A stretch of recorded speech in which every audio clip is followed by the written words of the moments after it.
कि मुझे लगा ये नहीं चाहते मैं फिल्म करूं, इन्हें लगा मैं नहीं चाहता। सब बड़े एक्टर ऐसे ही बोलते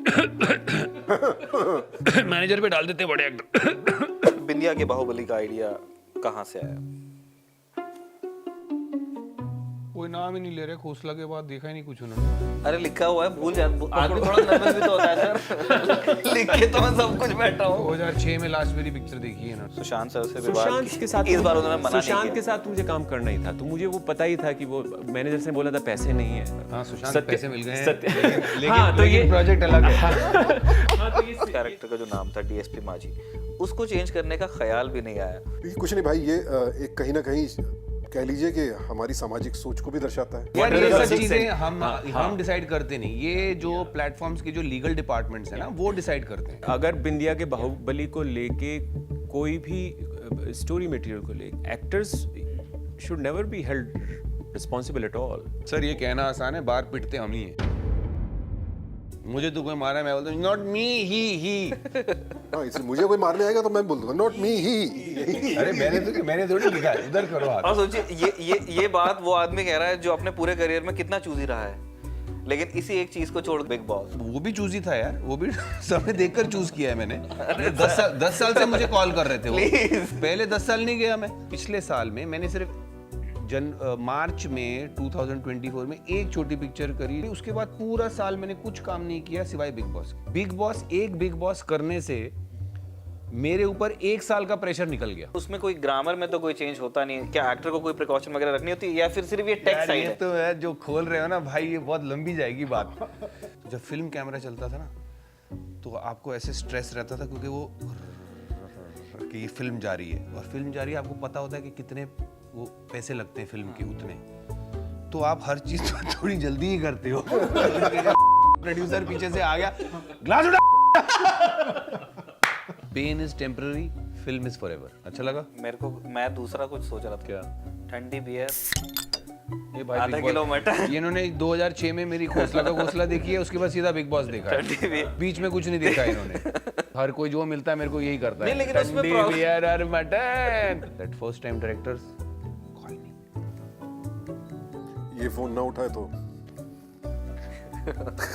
इतनी रोजगार की समस्या कि मैं भाई 3-4 कैंप्स हैं इंडस्ट्री में काम करने वालों के। एक का ये है कि भाई आर्टिस्ट की जो आर्ट है वो उसके थॉट से, उसके आइडियोलॉजी से पूरी तरह से अलग होना चाहिए। विवेक अग्निहोत्री हो गए, अक्षय कुमार हो गए, कंगना हो गए। देन देयर इज अनदर, अनुभव सिन्हा है ना, या स्वरा भास्कर हैं। आप इस चीज़ को कैसे प्रोसेस करते हैं? मेरे मन में जो है मैं बोलता हूँ, जो चीज़ मुझे बुरी लगती है उसकी मुखालफत करता हूँ। फिर उसका परिणाम क्या होगा या नहीं होगा, या कौन सा कैंप खुश होगा कौन सा नाराज होगा, आई डोंट थिंक लाइक। ऐसे 3 लोग साथ में बैठाओगे तो ये आग तो लगेगी। ये हाथ सेक रहे हैं। आधुनिक हिंदी कविता के एक बड़े स्तंभ हुए थे गजानन माधव मुक्तिबोध। आज से 60 साल पहले उन्होंने इस दुनिया को छेड़ा। अरे भाई गेट चेक। आधुनिक हिंदी कविता के एक बड़े स्तंभ हुए थे गजानन माधव मुक्तिबोध। मुक्तिबोध नाम से ज़्यादातर लोग उन्हें याद रखते हैं। 60 साल पहले वो इस दुनिया से गए, और जाने से पहले उन्होंने एक सवाल उछाल दिया था जिसका जवाब आज भी लोग देने से कतराते हैं कि पार्टनर तुम्हारी पॉलिटिक्स क्या है। ज़्यादातर लोग जो शोबिज़ में होते हैं, ऐसे लोग जिनकी कला का बहुत सारे लोगों से साबका पड़ता है, वो इस सवाल से इसीलिए बचने की कोशिश करते हैं क्योंकि फिर रोज़ी रोटी भी तो कोई चीज़ है।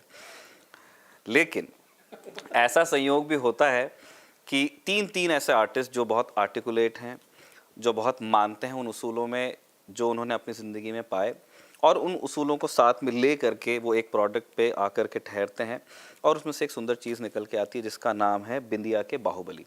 अब ये स्ट्रीम हो रही है अमेज़ॉन प्राइम पे और MX प्लेयर पे, और हम लोग लकी हैं क्योंकि उस टीम के 3 बंदे आज खबरगांव के स्टूडियो में हैं। 2 को आप बहुत अच्छे से जानते हैं, इसलिए उनका एक लाइन का इंट्रो होगा। रणवीर शौरी और सुशांत सिंह। पर्सनली मेरे लिए, आप इसको एडवाइस ना लें, मैं आपकी उम्र को हिंट नहीं कर रहा हूँ, लेकिन मेरे साथ वाले जितने लोग हैं उन्होंने बचपन से देखा है, और ये वो वाला टेलीविज़न है जो हमें देखना पड़ता था, और उस टाइम से आपके दिमाग में एक वो इम्प्रिंट है, और उन लोगों से आमने सामने मिलके जो गुदगुदी महसूस होती है मुझे हो रही है। मुझे बहुत अच्छा लग रहा है कि आप दोनों आए हैं हमारे स्टूडियो में। Thank you for having us. हमें भी गुदगुदी हो रही है आपके साथ बात करने में। अभी तो मैंने की ही नहीं। और आप दोनों को डायरेक्ट किया है राज अमित कुमार ने। सर आपका नाम याद करने में, मेरा एक दोस्त है उसका नाम है अमित राज, तो मैं जब मुझे बताया गया कि मैं आपसे मिलूंगा तो मुझे बहुत टाइम लगा उस नाम को उल्टा करने में। लेकिन आपने एक नई चीज़ की है। हमारी लाइन में ज़्यादातर लोग ऐसे होते हैं जो जर्नलिज्म या दूसरी चीज़ें करते हैं, उसके बाद अकेड्स में जाते हैं। आपने एक लंबा टाइम अकेड्स में बिताया है, सीरियस स्कॉलरशिप आपने की है, मास्टर किया सिनेमा में, पीएचडी अपनी ली न्यूयॉर्क और इलिनॉय से, और उसके बाद में फिर आपने फिल्म्स बनाना चालू किया। तो मेरे लिए वो एक बड़ी इंटरेस्टिंग चीज़ थी कि पूरी अपने डिसिप्लिन में पूरी पढ़ाई पूरी करने के बाद, ये देखने के बाद में कि मेरा करियर यहाँ भी बन सकता है, मैं रिटायर हो सकता हूँ यहाँ से, आप अपनी कला की तरफ वापस लौटें। तो आपका भी स्वागत है स्टूडियो में। पहला सवाल मैं जो आप तीनों से ही जानना चाहता हूँ, एक एक करके आप बता सकते हैं, जो भी पहले जवाब देना चाहिए। आप तीनों का करियर आर्क बहुत अलग अलग रास्तों से गुजरा है। मतलब इस स्टूडियो में पहुंचने से पहले आप लोगों ने बहुत अलग काम किया। आपने पहले टीवी को क्रैक कर लिया बहुत जल्दी। मतलब मैं नहीं कह रहा कि आपकी मेहनत कम थी उसमें, but you were lucky enough कि हाँ भाई जल्दी हुई चीज़ें। जिन चीज़ों के लिए लोग 40-50 साल उम्र तक का भी वेट करते हैं, आप जल्दी चैनल वी पे नज़र आने लगे। तो उसके बाद आपके कई सारे शोज़ आए और फिर हमने आपको बहुत अच्छी मूवीज़ में देखा। आपने सर आपने भी खूब मेहनत की। आपको हमने पहले आरजीवी की मूवीज़ में देखना चालू कर दिया, उसके बाद फिर आपके लिए टेलीविज़न क्रैक होता है, और आपके बारे में हम जस्ट अभी बात कर रहे थे। तो ये 3 अलग अलग दिमागों के लोगों का एक प्रोजेक्ट में साथ आना कैसे हुआ? आई थिंक इसका श्रेय राज अमित कुमार जी को ही जाता है, जो मुझे लगता है क्योंकि आपके जैसा आपने बताया कि एकेडेमिया की दुनिया से आए थे, तो उनकी शायद नज़र इस मामले में थोड़ी न्यूट्रल थी। उनका focus, I am speaking for your self, please correct me if I am wrong, तो उनकी नज़र सिर्फ प्योर कास्टिंग पर्सपेक्टिव पे थी कि ये मैं कहानी दिखानी चाहता हूँ, तो उसमें कौन से रोल्स में कौन ठीक बैठेगा। आई एम अज्यूमिंग उन्होंने इसी तरह से हमारे बारे में भी सोचा। हाँ, नहीं, हमें साथ लाने का श्रेय तो इनको और कास्टिंग डायरेक्टर जो हैं हमारे मुकेश छाबड़ा जी, इन दोनों की ही सोच है। अदरवाइज तो हमें लक्ष्य के बाद आप पहली बार साथ में काम कर रहे हैं? हम दोनों जी। लक्ष्य के बाद कोई मौका ऐसा पड़ा ही नहीं, इत्तेफाकन समहाउ। राज के साथ एक मौका मेरा पड़ा था बीच में काम करने का। अनफ्रीडम जो इनकी मूवी थी वो इन्होंने मुझे ऑफर की थी। अच्छा। और बीच में किसी ने ऐसा अड़ंगा लगाया कि वो फिल्म मैं नहीं कर पाया, फिर वो रोल आदिल ने किया जी। तो राज से मेरी इतने ये तारुफ था पहले का, तो मैं इन अ वे थोड़ा सरप्राइज्ड भी था कि राज ने मुझे याद किया वापस, क्योंकि मेरे दिमाग में ये था कि वो नाराज़ हो गया होगा भाई जिस तरह से वो फिल्म मैंने मना की। तो बट थैंकफुली ऐसा कुछ हुआ नहीं। मैं पूछूंगा अनफ्रीडम के बारे में भी, लेकिन सिंस आपने छेड़ दिया जिक्र, आपने क्या उनको ऐसा कहा था कि उन्होंने फिर अंत में मना ही कर दिया? नहीं, जो किसी उस के थ्रू वक्त था? जो मेरा काम देख रहे थे, बिजनेस मैनेजर्स थे, वो दे वर नॉट रियली इंटरेस्टेड कि मैं किसी फिल्म जो कि आर्ट फिल्म टाइप की है, जहाँ आपको ज़्यादा धनराशि नहीं मिल रही है, तो उन्हें ऐसा लगा कि एक चलती फिरती दुकान जो चल रही है जहाँ से रोज़ का पैसा आ रहा है, तो इसको वही करने दो, तो फिल्म ना करे तो बेहतर है। तो दे क्रिएटेड कंडीशंस कि मुझे लगा ये नहीं चाहते मैं फिल्म करूं, इन्हें लगा मैं नहीं चाहता कि सब बड़े एक्टर ऐसे ही बोलते मैनेजर पे डाल देते बड़े एक्टर। है ना, ये सब मैनेजर का किया था। आपने फोन करके पूछा नहीं कि यार ये क्या गेम है? I mean, it was not that complicated for me, right? जब मैं अनफ्रीडम के लिए, I was in US at that time, right? So ऐसा भी नहीं था कि बॉम्बे में रह रहा हूँ और रोज 10 एक्टर्स से मिल के, you know. So कुछ एक्टर्स दिमाग में थे and this personality of which Adil played later, so you all know what that role is. So I approached Sushant first for that. और पैसे हमारे पास थे नहीं, तो वो बिल्कुल अनफ्रीडम इस तरह से बनी कि 5 साल तक बनी, थोड़ी सी बनती थी फिर रुकती थी, थोड़ी सी बनती थी फिर रुकती थी, तो ऐसे उसका चलता था। तो जिन भी एक्टर्स को मैंने अप्रोच किया, मैं पहले ही क्लियर कर देता कि भाई पैसे नहीं हैं और ये मैं चीज़ ये कहानी में बनाना चाह रहा हूँ। And first time film maker, कोई रिलेशनशिप्स नहीं थी इंडस्ट्री में और किसी को जानते वानते भी नहीं थे। तो अप्रोच किया, फिर उधर से I mean I think Sushant liked it, हम मिले भी थे, हम मिले थे और बहुत अच्छी बातचीत हुई। फिर उधर से जो भी मैनेजर्स ने अप्रोच किया, फिर उसके बाद पूछने का मतलब नहीं बनता, तो वो जस्ट चैप्टर वैसे क्लोज हो गया। I didn't ask, so it's simple. you know. तो फिर ये बिचौलिए से बचो. हाँ, correct. And you know, I would say that in lots of cases we see that in industry, until you have met the artist one on one, face to face, suddenly the stories and conversations are totally different. When you are having the in between conversations, is too complicated. And I think ज़्यादातर industry में बहुत लोग इसी तरह से thrive करते हैं. आई am not just talking managers, and बहुत लोग इसी तरह से थ्राइव करते हैं कि जो I mean, you want to use the term artist, you say technicians, but people who are actually creating the material, उनके बीच में barriers किसी ना किसी reason से बनते ही चले जाते हैं. So I have faced that everywhere until today. So I don't know why that is, but. तो ये बिंदिया के बाहुबली का आइडिया कहाँ से आया? बिंदिया Ke Baahubali, okay. So I think it was not too complicated for me. मेरे पहले दोनों जो भी projects थे, Unfreedom and उसके बाद मैं एक फिल्म बना रहा था ब्राउन, जो अभी ख़त्म हुई है. दोनों more art house cinema, right? And जैसे भी बात हुई, रेंट घर का देना है और समझ में आना चाहिए. पहली फिल्म बैन हो गई और उसका कुछ हुआ नहीं. दूसरी भी उसी तरफ बनाने में चल दिया जिसका कुछ होना उस हिसाब से नहीं है. तो फिर ये एक सोच थी कि किसी जॉनरा को लेके कुछ किया जाए. बहुत बड़े स्टार एक्टर्स को कन्विंस करना is already an impossible task for a new Qamar, right. तो फिर इस सोच से मैं कुछ प्रोजेक्ट्स लिखने लगा, उनको डेवलप करने लगा. And again the gangster dysfunctional family, sort of a genre which is also kind of in many ways talk about all the institutions that are around us, right? All the social institutions, socio-political institutions. So I thought I want to create something around that and touch the themes that interest me the most. तो वहाँ से शुरू हुआ. फिर उसके बाद तो क्या कैरेक्टर्स बुनने हैं या क्या किस तरह की फैमिली होनी चाहिए, वो यू नो. और ये होता है, आप जब किसी जॉनर में जाते हैं तो आप ये एक अटेम्प्ट करने की कोशिश करते हैं कि ओके, इस जॉनर में जा रहे हो तो उसका एक फ्रेमवर्क है, उसको रखने के बाद what can you do that has not been done. तो फिर उस सोच को दिमाग में रख के आप वो कहानी कहने की कोशिश करते हैं जो आपको अपील करती है और जो शायद उस जॉनर में उस तरह से नहीं हुआ जिस तरह से आप कहना चाहते हैं. So it was. अगले क्वेश्चन का भी जवाब मतलब आप शुरू कर सकते हैं, लेकिन मैं आप दोनों के भी विचार उसमें जानना चाहता हूँ कि जब आपने छोटा दवन और दावन है ना और डीएसपी मुरली माझी के जो कैरेक्टर्स ये तैयार हो गए है ना, आपकी टीम ने डिसाइड कर लिया, ये आपके दिमाग में कौन सी चीज़ क्लिक हुई थी जिसने कहा कि छोटा दावन रणवीर शौरी को मैं बनाऊंगा और डीएसपी सुशांत होंगे?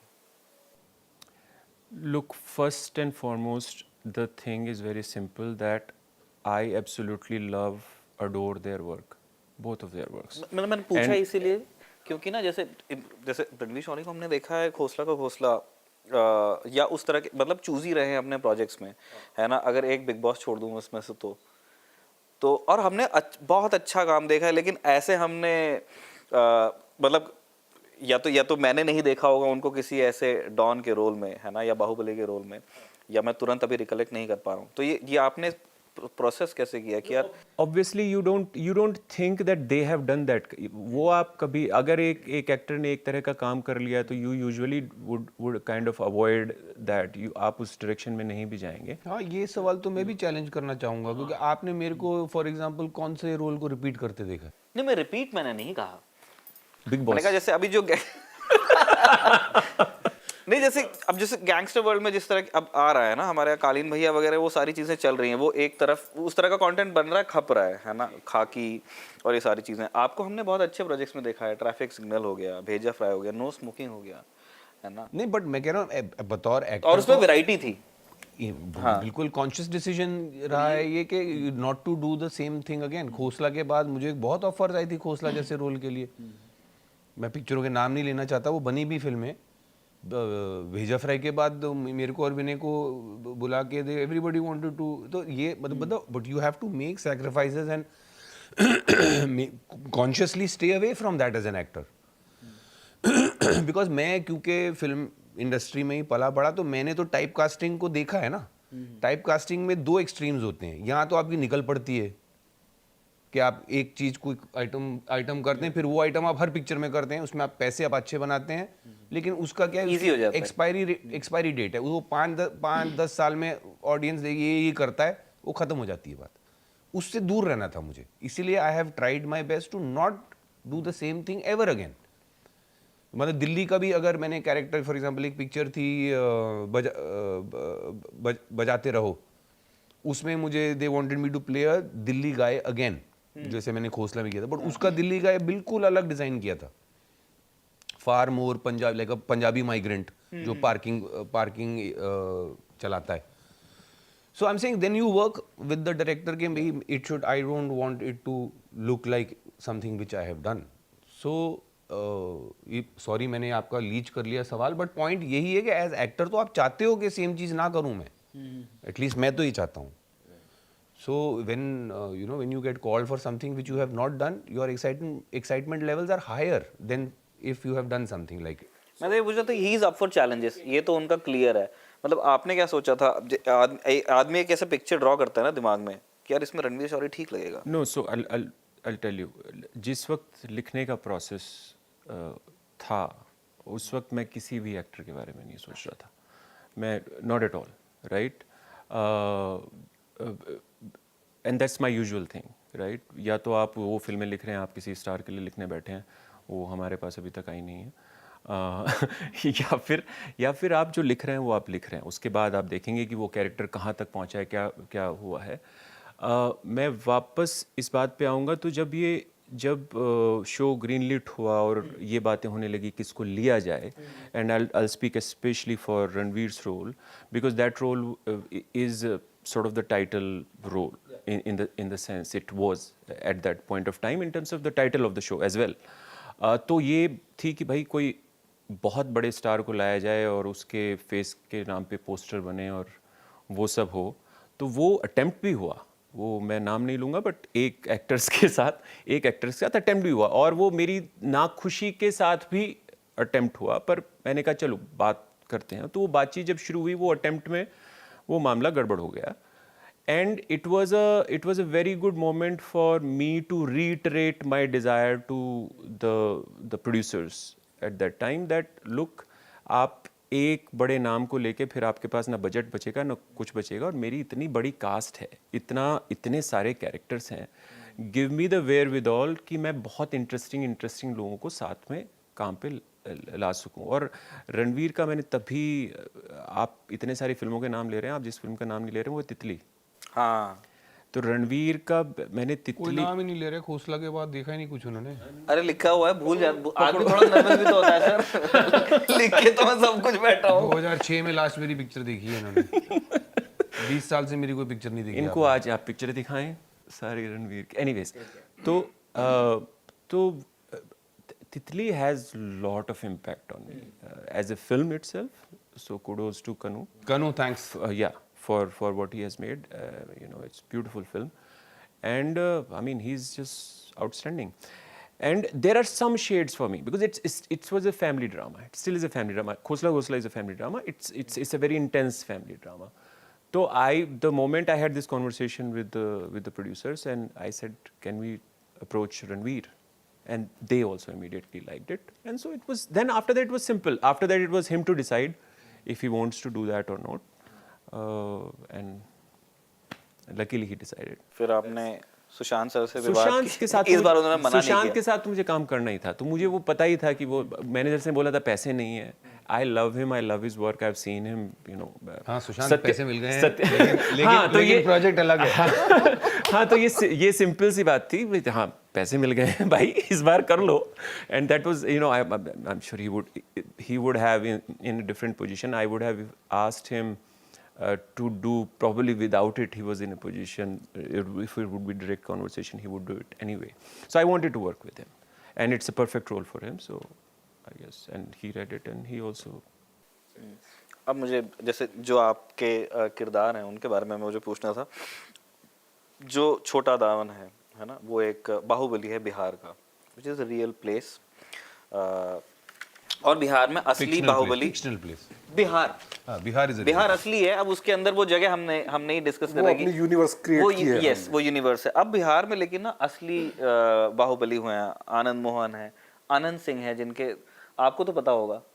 नहीं नहीं उनकी उनकी अरे उनके वीडियोस, वेट, मैं अब कॉपीराइट करना होता तो मैं लगा करके लोग पागल हो जाते हैं।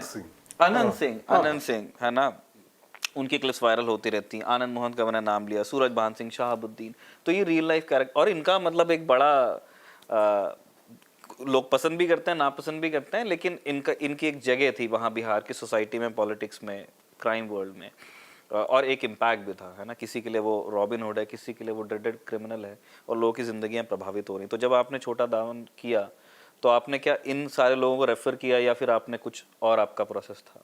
मेरा सिंगल, जब मैं कोई भी प्रोजेक्ट करता हूँ, सिंगल पॉइंट ऑफ रेफरेंस मेरा होता है, जो कह लो आपका जो कंपस नॉर्थ, वो होता है डायरेक्टर। सो प्रेपरेशन वो लगती है जो स्क्रिप्ट से निकले, उस रिसर्च या अगर कोई करनी है या कोई रेफरेंसेस आप कह रहे हो, तो वो आता है वहाँ से, स्क्रिप्ट से। बाकी जो आपकी कंपस रहती है through out the project is the director. तो एक तो आई एम रीजनेबली अवेयर, मैं अखबारें पढ़ता हूँ, मैं करंट अफेयर्स में आदत है to keep in touch. So I had some idea of bahubali क्या होते हैं यूपी बिहार में, and how the politics works. बाकी जो राज की जो विजन थी, he laid it out very very articulately with great clarity. I should also mention with great intensity. In fact, that was a very positive thing for me, to be working with a filmmaker who does not just has the clarity and the vision and the ability to articulate it, but the intensity with which he had, जो उनके दिमाग में थी of the story. बस फिर वो उसके वो उंगली पकड़ के आदमी निकल जाता है, और क्या। और सर, जो आपको रोल मिला हुआ है एक आईपीएस ऑफिसर का है, वो डीएसपी है ना। तो पुलिस को मैंने इनसे जो पूछा, फिर मैं आपसे भी पूछ ही लेता हूँ कि 2-3 तरह की पुलिस है। एक पुलिस ऑफिसर जो बड़ी मेहनत से अपना काम कर रहे हैं, जिनमें से बहुत कम के हमको नाम कभी हम पढ़ पाते हैं अखबार में, या कभी सोशल पे कभी आते हैं, उन बेचारों की हमको तस्वीरें नहीं पता है। फिर एक धड़ा है जो अपना पीआर खुद करता है, वो रील पे रील। फिर एक अलग ही कैटेगरी है जो इससे पहले हम लोगों ने इससे पहले आई फिल्मों में देख लिया, या इससे पहले जो ओटीटी पे कंटेंट बना है उसमें देख लिया, है ना। ये तीनों अलग अलग यूनिवर्स हैं। जब आपका ये डिसाइड हुआ कि अब आपको डीएसपी माझी बनना है, तो आपका क्या प्रोसेस था कि मैं अब क्या नया करने जा रहा हूँ इस चीज़ में? हाँ, मैं यहाँ पर रणवीर की बात का ही समर्थन करूँगा कि मेरे लिए भी धुरी जो है, वही जिसने क्रिएट किया है भाई, तो सबसे पहले तो कि आपके दिमाग में क्या है, क्योंकि मालूम है अच्छा ये गैंगस्टर ड्रामा है, ये आया है क्लीन अप के लिए आया है, तो एक बड़ा ऑब्वियस चीज़ तो ये आप इसको बड़ा आदर्शवादी की तरह प्ले करेंगे कि भाई मुझे जो है समाज को ठीक करना है, और वो सब 50 चीज़ें हैं, बट ऐसा होता है नहीं। दूसरा, मुरली मांझी इनका जो कास्ट है, तो ये एक वंचित शोषित समाज से आते हैं। तो जब इनसे बातचीत होने लगी कि इनका क्या थॉट प्रोसेस था पीछे, तो वही है कि भाई ये जो ऑफिसर है, जाहिर सी बात है अगर हम सारी प्रैक्टिकलिटीज़ को ध्यान में रखें, तो डीएसपी रैंक तक पहुंचा है तो काफ़ी संघर्ष के बाद पहुंचा होगा, जो रियलिटी है हमारे समाज की, ठीक है। और पुलिस डिपार्टमेंट में है, पुलिस डिपार्टमेंट कैसा होता है असल में ये हम सब जानते हैं। अच्छे ऑफिसर भी होते हैं, ईमानदार ऑफिसर भी होते हैं, करप्ट ऑफिसर भी होते हैं, सिस्टम को तोड़ा भी जाता है, मरोड़ा भी जाता है। तो यहाँ तक पहुँचा है, सिस्टम के साथ चलते हुए ही पहुँचा होगा। आदर्शवादी बनकर हर 3 महीने में ट्रांसफ़र हो रहा है आपका, ये वो तो नहीं है। और अगर आपको क्लीन अप के लिए भेजा गया, आप एनकाउंटर की बात करते हैं, यानी आप जो है कानून तोड़ते भी हैं साथ में, कि लक्ष्य पूरा करने के लिए जो भी करना पड़े वो करेंगे। वहाँ से निकलते निकलते कैरेक्टर फॉर्म हुआ। एंड एक चीज़ जो हमारे बातचीत से निकली वो ये था कि भाई इसको जो भी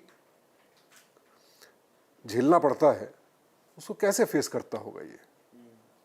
तो वो स्माइल जो है वो वहाँ से निकल करके आई कि एक आदमी जो ताने सुनने का अभ्यस्त हो चुका है और सिस्टम के साथ चलते चलते यहाँ तक पहुँचा, उसे मालूम है कि सुपीरियर की भी सुननी है, सुपीरियर अगर गन नहीं दे रहा है मुझे बिना गन के भी काम करना है, या सुपीरियर को धमकाना है कि होम मिनिस्ट्री का नाम लेना है वो भी करना पड़ेगा। और बड़ा गैंगस्टर है सामने तो मालूम है कि इसको कल ऑर्डर आ सकता है कि भैया इस गैंगस्टर को चलिए अभी कहा गया था मारो, अब कहा जा रहा है नहीं मारो, ये भी हो सकता है। सो उसका एक ही वेपन है। अब उसको आप उसका विनीत भाई ने बड़ा अच्छा मैसेज दिया था कि जो सिस्टम असहाय जो हो जाता है वो आपकी स्माइल से बड़ा अच्छी तरह झलक करके आता है। तो that smile I think was the best part of Murli In fact, Manjhi. yeah, my brother also mentioned your part on. नहीं, और एक और चीज़ जो हम अभी रोल से पहले बात कर भी रहे थे ना, कि हमको देखना पड़ता है कि हम जो भी कंटेंट हम लोगों के सामने रख रहे हैं वो किस तरह से रिसीव होगा, है ना। और उसमें इतने सारे लोगों की मेहनत है तो फिर उसे डिलीवर भी करना है ना। ये नहीं होना चाहिए कि आप आज मतलब पहले दिन आप एक बैंड का स्टिकर लेकर के घूम रहे हैं, उस तरह से भी असली ज़िंदगी वर्क नहीं करती है। तो आपने फिर कुछ कॉम्प्रोमाइज़ेस आपने किए होंगे, लेकिन इस कैरेक्टर का जो नाम था डीएसपी माझी, उसको चेंज करने का ख्याल भी नहीं आया। तो उसको लेके एक बड़ी दिलचस्प बात यहाँ चल रही थी। जी, आपको करती है ये चीज़ ट्रिगर? ये कि हम लोगों की बातचीत में आपस में निकला था क्या कि कुछ नाम चेंज किए गए हैं सीरीज में? चेंज, पहली बात तो जो भी नाम सी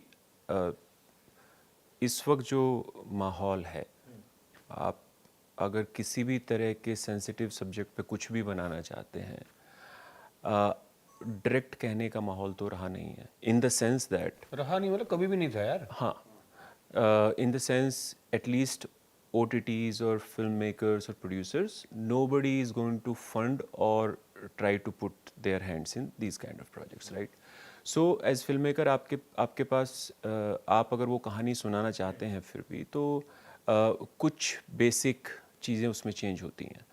So now the decision to change the names of the cast and all that is not a filmmaker's choice. My choice could be either आप उनके नाम के साथ करिए फिल्म या आप हट जाइए, ये नहीं होगा। So that happened with the name of the casts in the show.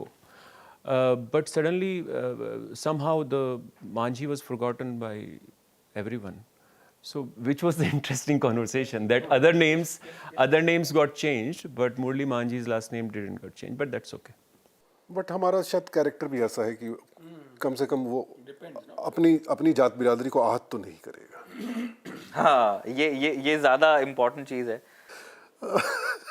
I don't know what to say about that, but I don't think we had written any of the ये सोच के- characters. ये ये सोच सोच के करके तो characters show नहीं लिखा लिखे नहीं गए है। थे किसी भी कास्ट के कि you know they are you know ये कुछ नहीं भाई, ये एक कहीं ना कहीं कह लीजिए कि हमारी सामाजिक सोच को भी दर्शाता है कि मुरली मांझी को जो है नाम जब बदलने की बारी आई तो मुरली मांझी के बारे में किसी ने सोचा नहीं। It's as simple as that. you wanna chip in? आप कुछ कह भी रहे थे। हाँ नहीं, I don't agree. I think it was more because जो नाम जो चेंज हुआ है वो दावन हुआ है, और दैट वाज मोर बिकॉज जो the family and the family values that you are showing that should not reflect on a larger caste, इसलिए चेंज हुआ। Manji ka was contained. He's it was far more contained character. He's he's a cop who's playing the system and trying to do the right thing. So it doesn't reflect badly on them. So I'm saying I don't know. Suddenly I'm finding myself for the first time defending the censors and SNP. It's not. I don't. I'm all for free speech and free expression. But rational जो मैं कह रहा हूँ, why I am saying I don't agree with it is this, because जो दावन जो था ना वो that would reflect, that would imply right. lots I of mean, things. look, we can never know what are the fair enough. यार are ये the सब logics चीजें and- हम डिसाइड करते नहीं, ये जो प्लेटफॉर्म्स के जो लीगल डिपार्टमेंट्स हैं ना वो डिसाइड करते हैं कि ये हम इतना ये हम रिस्क लेंगे, ये हम नहीं लेंगे। ये तो आपके साथ भी होता होगा, आप भी सब मतलब आपका जो सेटअप है उसमें आप हर चीज तो नहीं कर सकते हैं, आपकी भी लिमिटेशंस हैं। हाँ, लिमिटेशंस होनी भी चाहिए, लेकिन मेरा पॉइंट ये इनफैक्ट कल परसों ये बात हो रही थी सेंसरशिप वगैरह, मैं कहता हूँ कि मैं तो सेंसर्स को भी ब्लेम नहीं करता, अथॉरिटीज़ को भी नहीं ब्लेम करता, मैं सीधा ओनस डालता हूँ सोसाइटी पे। When a society is mature enough to understand कि ये चीज़ मेरे को अच्छी नहीं लग रही, ये I don't agree with it, तो मैं नहीं देखूंगा या मैं इसको धुतकारूंगा। बट मैं आग लगा दूंगा, मैं तोड़ दूंगा, ये एटीट्यूड जब तक इंटेलेक्चुअल चीज़ों को लेकर, चाहे लिखी चीज़ हो, चाहे फिल्में हो, सीरीज हो, इन चीज़ों में जब तक हम वो मेच्योरिटी नहीं पाते, सेंसर्स भी कुछ नहीं कर सकते। No, but it is a cyclical process, na? In that sense, that somebody has to. I mean, if we say कि society नहीं देखना चाहती, I mean, how do we decide that, right? So there is a system that gets set in place that from the people who are the makers of any producers or whatever, they're going to choose what they'll say yes to or no to, right? At the end of the day, society is not making the film. Society is consuming it. Yes, their behaviors and their habits definitely sort of propagates what will be made or what will not be made. So let's ease up this issue. I think this is becoming too complicated. I'll just वो तो मजे ले रहे हैं भाई। हाँ, वो तो मजे ले रहे हैं, उनको बाइट, जिस बारे में कोई बात ही नहीं करनी थी, वो बात कहाँ से कहाँ पहुँच गई। ये तो आप कहने का मतलब ये है कि जो भी प्रोड्यूसर, ऐसे 3 लोग साथ में बैठाओगे तो ये आग तो लगेगी, ये आग सेक रहे हैं।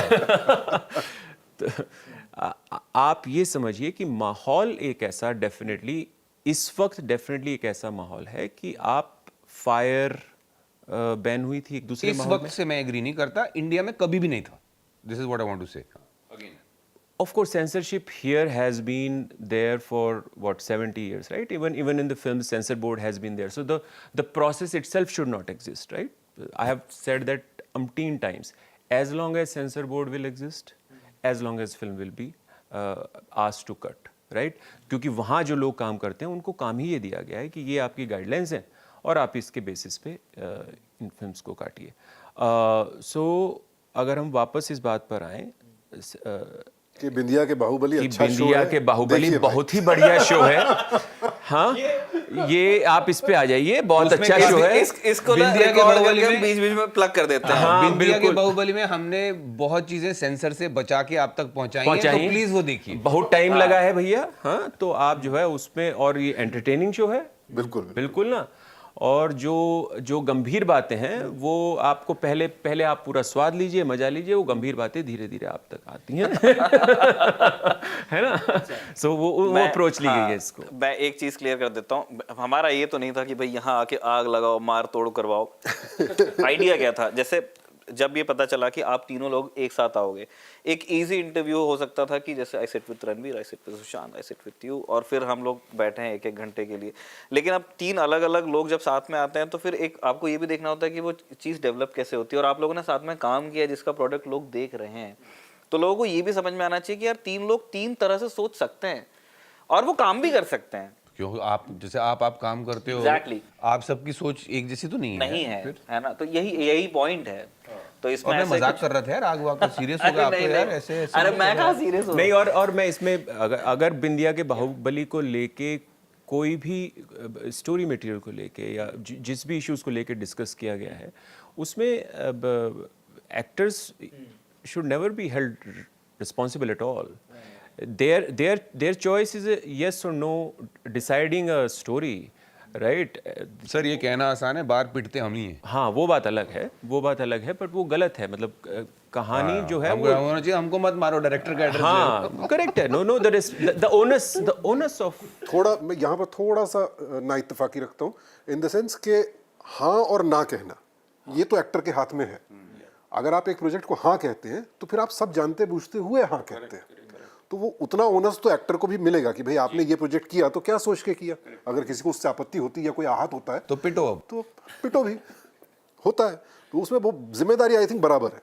हम एक्टर ये कह के पल्ला नहीं झाड़ सकते कि अरे भाई मुझे तो जो डायलॉग बोले गए दिए गए मैंने वो बोल दिए। मैं तो यही बोलता हूँ, प्रोजेक्ट आपने जब हाँ कहा था तब इतना तो आइडिया होगा ना कि इस तरह के डायलॉग मुझे बोलने होंगे या इस तरह का रोल मैं करने जा रहा हूँ या ये कहानी है। तो वो हाँ या ना कहा तो फिर जिम्मेदारी से पल्ला नहीं झाड़ सकते आप। मुझे तो कोई मारा मैं बोलता हूँ नॉट मी, ही।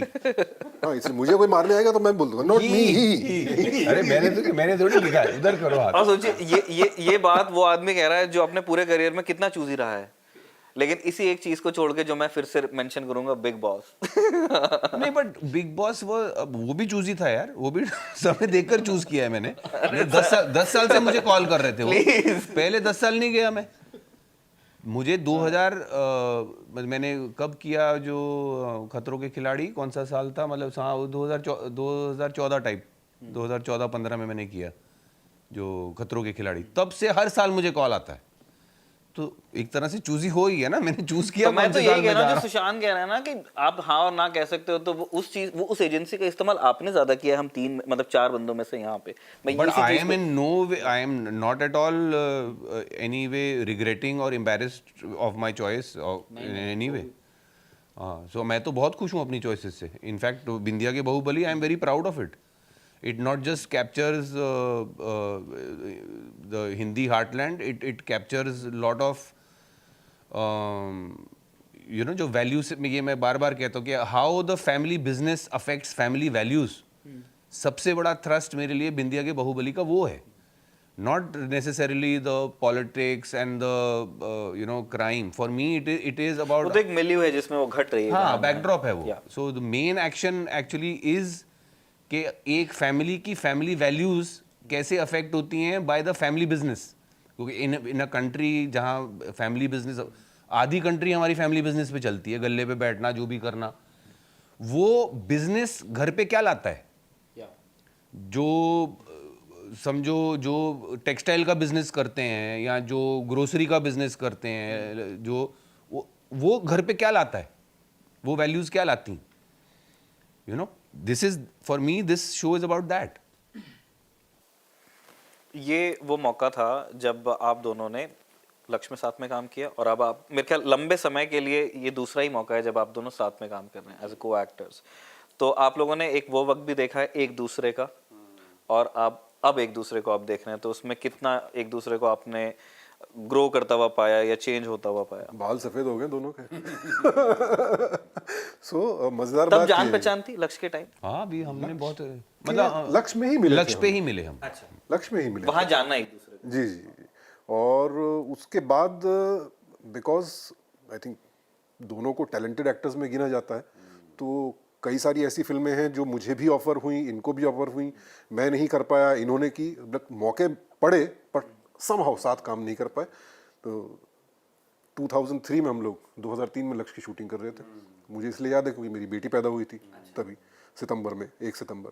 तो अब वो 21-22 साल की हो गई है। तो meeting after a long time and it's a pleasure to work with him. And Bindiya में आप पूरी सीरीज देखिए, बहुत बहुत बढ़िया काम किया है। तो मैंने भी इनफैक्ट नहीं, आई थिंक मुझे सबसे मजेदार बात लगती है कि जो कमाल कमाल के एक्टर्स इकट्ठा किए इन्होंने। हाँ, ये तो मैं देख रहा था, और एक एंसेम्बल बन जाता है। मतलब सही हैं उसके अंदर, सौरभ जी हैं, शीबा हैं, दिव्येंदु भट्टाचार्य हैं, सीमा जी हैं, हाँ सीमा जी भी हैं। सबसे मतलब बड़ी। इसका कायदे से एक बड़ा पोस्टर बनना चाहिए जो हर शहर में लगना चाहिए, क्योंकि ये पोस्टर पर ही, ये इन चेहरों के साथ ये शो अपने आप में ही कहता है कि भाई कुछ कमाल है। मतलब कास्ट तो स्ट्रांग है, ये तो सभी लोग कह रहे हैं कि यार बहुत अच्छे लोग आपने पिक किए हैं या कास्ट किए हैं, जो भी कास्ट तो उसकी स्ट्रांग है, भाषा होती होगी। मतलब शो स्ट्रांग नहीं है, क्या कहना चाह रहे हैं? अरे यार मेरे ही मजे लेके चले जाएंगे ये लोग इंटरव्यू में। हम आए ही इसलिए हैं। कोई नहीं, तो फिर ऐसी, तो जब आप लोग, मैं इसलिए जानना चाहता हूँ क्योंकि जो लोग नहीं गए हैं मुंबई, या जो लोग शोबिज के लोगों से जिनका एक्सेस कम होता है, उन लोगों को लिमिटेड जानकारी होती है कि उनकी लाइफ कैसे होती है। वो स्टीरियोटाइप्स को ही जानते हैं कि जिस तरह से सेलेब्स के बारे में या स्टार्स के बारे में, एक्टर्स के बारे में बात होती है, वो उनको वो स्टीरियोटाइप ही पता है। मैं जानना चाह रहा था कि जब इतना लंबा साथ होता है तो किस तरह से बॉन्ड करते हैं दो आर्टिस्ट। इसलिए मैंने पूछा था कि लक्ष्य और अभित में कितना आप लोगों ने एक दूसरे का। नहीं तो मतलब लक्ष्य के बाद हमारा ज्यादा उठना बैठना साथ बीच में नहीं हुआ, बट ओकेजनली मिलते थे, सोशली अगर कहीं मिलते थे, एंड वी ऑलवेज, मतलब आई थिंक जैसे दोस्तियों में होता है, आपने भी ये देखा होगा, सबने ये देखा होगा जिनकी थोड़ी उम्र हो जाती है उन्होंने, कि कुछ दोस्तियां ऐसी होती हैं कि जहां आप छोड़ते हैं ना, वो वहीं फ्रीज हो जाती हैं, फिर आप अपनी लाइफ में कहीं जहाँ भी हैं, लेकिन जब आप मिलते हैं you resume from there. So I would say Sushant के साथ मेरा वैसा रहा है। हमारा हम लोग ने वक्त गुजारा, लक्ष्य के टाइम पे बहुत मज़े किए, बहुत पीछे सुने, बट उसके बाद ज़्यादा हमारा उठना बैठना नहीं हुआ. Then again on this we met. इसके बाद हमने एक और प्रोजेक्ट पे भी साथ में काम किया है. सो आई वुड से वैसा है हमारा रिलेशनशिप. कुछ हमारे एक फ्रेटर्निटी, हमारी जो फ्रेटर्निटी है या हमारा जो फील्ड है, उसमें ये एक अंडरस्टूड सी बात भी है, क्योंकि ये अक्सर होता है. आप एक प्रोजेक्ट करते हैं साथ में, उसके बाद ज़रूरी नहीं है कि आप फिर जल्दी मिलें. कई बार होता है आप 5 साल 6 साल 7 साल 10 साल बाद मिल रहे होते हैं. तो ये अंडरस्टूड है कि वो जो बॉन्डिंग बनी थी वो बरकरार है वहीं के वहीं, और हम उसी सिरे से वापस शुरू करते हैं. जहाँ बात छूटी थी उसी सिरे से बात शुरू होती है. तो ऐसा नहीं होता रे यार तू तो भूल गया, तू तो बड़ा आदमी हो गया. वो हैं कुछ लोग करते हैं सब. बाई गॉड, मैं कह रहा हूँ बाई गॉड, कुछ लोग हैं ऐसे. मैं नाम नहीं ले रहा, अभी कैमरा चल रहा, बाद में बताऊंगा. बट ये कि हाँ, ये ज़रूर अच्छा लगता है कि लक्ष्य से पहले मुझे नहीं पता था कि रणवीर एक्टिंग भी करते हैं. बिकॉज जब ये ऑडिशन करते थे तब मैं कैमरे के पीछे काम करता था.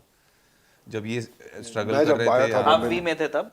नहीं उससे भी पहले प्लस चैनल में. प्लस चैनल तो तब मैं मतलब I was working behind the camera. मैं पोस्ट प्रोडक्शन देखता था.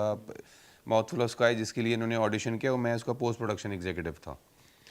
तो बट वो टाइम पे हमारा तालमेल कोई नहीं ताल्लुक नहीं था. तो ये टेलीविजन में फिर ये विजय बने, तब बाय फेस हम जानने लगे. पर ये विजय हैं और एक्टिंग भी करते हैं, और एक्टिंग अच्छी करते हैं. बट लक्ष्य was one of my earliest films. It was I think चौथी पिक्चर थी मेरी, चौथी थी. हाँ, बट उसमें मैं इनफैक्ट उस फिल्म के जब रिलीज हुई थी तब भी मैंने कहा था. इनफैक्ट वो जब शॉट मैंने देखा था तब आई हैड टोल्ड हिम, मैंने कहा तूने बहुत खूबसूरत किया है. वो जहाँ जिक्र हो रहा है कि यार ये जो सोल्जर है ना ये बड़ी किस्मत वाला है, यहाँ से उठता है वहाँ बम फट जाता है, जहाँ से ये हिलता है वहीं गोली चलती है और बम फट जाता है. तो बोला इसकी किस्मत, तो बोले ले ले ले ले मेरी किस्मत. The way he perform that for me it was a revelation कि अरे यार सिर्फ एक्टिंग करता ही नहीं है, अच्छा एक्टर है ये. So it's a pleasure to see कि ओवर द इयर्स मेरी जर्नी और इनकी जर्नी जो है अच्छी ही रही. And I have seen him doing some fantastic roles. And उसके बाद Bindiya Ke Bahubali I think is another revelation, एक another side of his personality. और वो गेट चेक किया था जिसमें आप लोग सेट पे खड़े रहते थे लक्ष्य के सेट पे, क्या हो जाता था? आप लोगों को बुत बन के क्यों खड़े रहना पड़ता था? बुत बन के नहीं, बट मतलब कि आप जैसे कट हुआ, जैसे अभी ये चल रहा है कैमरा, शॉट हो गया, सो आप मतलब ये नहीं कि शॉट हो गया आप बैठ जाओ. सो यू हैव टू, नहीं, बात का कंटेक्स्ट देना पड़ेगा. लेकिन ये बात शुरू कहाँ से हुई थी, ये देखिए यहाँ पे हम दोनों जो है ना दो माइक लगा के बैठे हैं. तो क्यों दो माइक? बोले एक बैकअप के लिए. अगर दोनों फेल हो गए तो क्या करोगे? तो वहाँ से बात शुरू हुई कि बैकअप और ये सब सेफ्टी प्रोसीजर्स जो होते हैं. तो ये एक सेफ्टी प्रोसीजर जो पहली बार सुना था लक्ष्य में, गेट चेक. तो हमें नहीं पता था क्या होता है भाई. हर बार लेंस उतार करके चेक किया जाता है कि लेंस और मिरर के बीच में कुछ तो डिस्टर्बेंस तो नहीं है. तब पता चला कि पहले एक हादसा हो चुका है यूनिट के साथ, जहाँ कुछ फंस गया था लेंस और मिरर के बीच में, जिसकी वजह से काफ़ी फुटेज खराब हो गई थी पिछली एक फिल्म में. तो तब से ये था कि भाई अब रिस्क नहीं लेंगे. तो वो गेट चेक पहली बार सुना. और होता यह था कि सिंक साउंड भी उस समय नया ही था, बहुत यूज टू नहीं थे. तो शॉट से पहले साइलेंस, फिर शॉट के बाद थोड़ी देर एम्बियंस, और फिर ये गेट चेक. तो हमारा शॉट ओके जो है वो एक्चुअल शॉट शुरू होने से पहले शुरू हो जाता था, और कट होने के बाद भी जब तक वो लेंस चेक ना हो जाए तब तक हमारा शॉट ओके नहीं होता था. और ये आप लोग बेफिक्र रहें, ये सब फिल्म के इश्यूज हैं. वीडियो में, डिजिटल में इसके कोई इश्यूज नहीं है. बिना गेट चेक करे गेट खुला है, आराम से अंदर आओ. अब तो बिना एक्टर के भी एक्टर मौजूद हो सकता है. ये फिल्म के चौंचले हैं ये. अब खत्म हो गए नहीं या कम हो गए? नहीं, अभी पीछे मैं देख रहा था कोई फिल्म शूट हुई है फिल्म पे. पिक्चर कोई शूट हुई है फिल्म पे, मैं नाम भूल रहा हूँ अभी. So somebody else has again use 35 mm. But आजकल और को मैंने लास्ट जो 35 mm की है इस कड़वी हवा के बाद I have not done anything on film. कड़वी हवा वो कितने साल हो गए कड़वी हवा को? 7-8 साल तो हो गए होंगे. आई थिंक मैंने भी लास्ट शायद शिखर की थी, जॉन मैथ्यू मथान की शायद. तो फिल्म पे आपने तो काफी फिल्म पे मतलब आपने शूट किया हुआ है. आरजीबी की तो सारी फिल्म पे ही थी, मतलब सत्या जो जंगल पूरा चेंज होते हुए देखा है. मैंने भी मैंने तो मतलब हाँ बिल्कुल 35 mm से देखा है. तो उसमें कोई ग्रामर में तो कोई चेंज होता नहीं है क्या? एक्टर को कोई प्रिकॉशन वगैरह रखनी होती है या फिर सिर्फ ये टेक्स्ट साइड है? तो है जो खोल रहे हो ना भाई, ये बहुत लंबी जाएगी बात. सो देखो क्योंकि यार मुझे कब मिलेंगे दो बंदे साथ में? फिर तो मैं तो सब एक ही बार में पूछूंगा. सबसे बड़ा फर्क क्या होता है देखो, जब फिल्म कैमरा चलता था ना तो समझो अगर शॉट है कि आप पेंसिव हो, आप उदास हो, आप बैठे हो, बस आप सोच रहे हो और आप पानी पी रहे हो। तो जब फिल्म कैमरा चलता था ना, तो आपको ऐसे स्ट्रेस रहता था क्योंकि वो कि ये फिल्म जा रही है, और फिल्म जा रही है, आपको पता होता है कि कितने वो पैसे लगते हैं फिल्म के, उतने। तो आप हर चीज थोड़ी जल्दी ही करते हो। प्रोड्यूसर पीछे से आ गया, ग्लास उठा। तो डिजिटल में अब वो नहीं, डिजिटल में अब मैं देखता हूँ कुछ डायरेक्टर 3 कैमरा सेटअप भी लगाते हैं, लेकिन तीनों एक ही एंगल पे लगे हुए हैं, क्योंकि अभी टेंशन ही नहीं है स्टॉक की ना। तो जब आपकी ट्रेनिंग वहां हुई है ना, तो पहले ये फर्क है कि पहले आपको पता था फिल्म के, अगर मैंने दूसरी की तीसरी टेक ले ली ना, प्रोड्यूसर बम्बू कर इसके बाद कि ये क्या एक्टर है, 5 टेक ले लिए। तो पूरा कॉन्सेप्ट जो है वो वन टेक आर्टिस्ट वाला, वो आया वहीं से, बिकॉज रॉ स्टॉक इतना महंगा होता था भाई, बाद में उसको डेवलप भी करना है, प्रिंट भी करना है, तो इसने एक टेक में बिना डायलॉग भूले बोल दिया और अच्छा शॉट दिया। वन टेक आर्टिस्ट, कमाल है साहब, तो वन टेक आर्टिस्ट है। और वो डिसिप्लिन अभी भी मेरे में, पता है, मैं 25 रिहर्सल करूंगा, लेकिन टेक, इसको भी पूछ लो आप, अगर टेक 3 से ज्यादा अगर हो रही है ना, तो मैं घबराना शुरू होता हूँ कि भाई मैं कुछ गलत कर रहा हूँ क्या। तो then director has to come and tell you, नहीं तू ठीक कर रहा है, बट ट्राई दिस, मैं वेरिएशन चाहता हूँ, ये कर, ये कि अच्छा साउंड का था, इसका लाइट का था, कुछ था, बट वो इनसिक्योरिटी रहती है। व्हाट यू जस्ट मेंशन्ड, ये प्रॉब्लमेटिक जब हम शूट कर रहे थे बिंदिया के बाहुबली, क्योंकि मेरे लिए तो आई मीन पहले टेक में कुछ हो जाना तो is I don't believe in first takes. no I don't, I mean what is it?